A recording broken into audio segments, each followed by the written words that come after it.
ஆராய்ச்சி பணிகளுக்கான official job requirement தான் இந்த வீடியோல நம்ம டீடைலா பார்க்க போறோம். திண்டுக்கல் மாவட்டத்தில் உள்ள காந்தி கிராமிய பல்கலைக்கழகத்தில் கள புலனாய்வாளர் உள்ளிட்ட பணிகளுக்கு தகுதியானவர்களிடமிருந்து விண்ணப்பங்கள் வரவேற்கப்படுகின்றன. பணியிட விவரங்களை பொறுத்த வரைக்கும் ஃபீல்ட் இன்வெஸ்டிகேட்டர் ஒரு காலி பணியிடம், சம்பளம் 19,500 முதல் 62,000, ஏஜ் லிமிட் 65 வயதுக்குள் இருக்க வேண்டும். தகுதி demography, population studies, statistics, economics, mathematics, sociology, social work, psychology ஆகிய ஏதாவது ஒரு பாடத்தில் முதுநிலை பட்டம் பெற்று பணி அனுபவம் பெற்றிருக்க வேண்டும். அடுத்து ரிசர்ச் ஃபெல்லோ. இந்த பணியிடங்களுக்கு 2 காலி பணியிடங்கள் நிரப்பப்பட இருக்குது. சம்பளம் 28,000.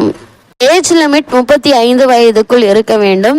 குவாலிஃபிகேஷனை பொறுத்த வரைக்கும் demography, population studies, statistics, economics, mathematics, sociology ஆகிய ஏதாவது ஒரு பாடத்தில் முதுநிலை பட்டம் பெற்றிருக்க வேண்டும். குறைந்தபட்சம் 1 வருட பணி அனுபவம் பெற்றிருக்க வேண்டும். PhD பட்டம் பெற்றிருப்பது விரும்பத்தக்கது. அதே போல இந்த பணிகளுக்கு விண்ணப்ப கட்டணம் ரூபாய் 500. இதை the director GIRH and FWT என்ற பெயரில் DD-யாக எடுக்க வேண்டும். மாதிரி விண்ணப்பம் மற்றும் கூடுதல் விவரங்களுக்கு www.girhfwt.org என்ற இணையதளத்தை பார்க்கவும். இந்த பணிக்கு விண்ணப்பிக்க வேண்டிய கடைசி நாள் 30/4/2024.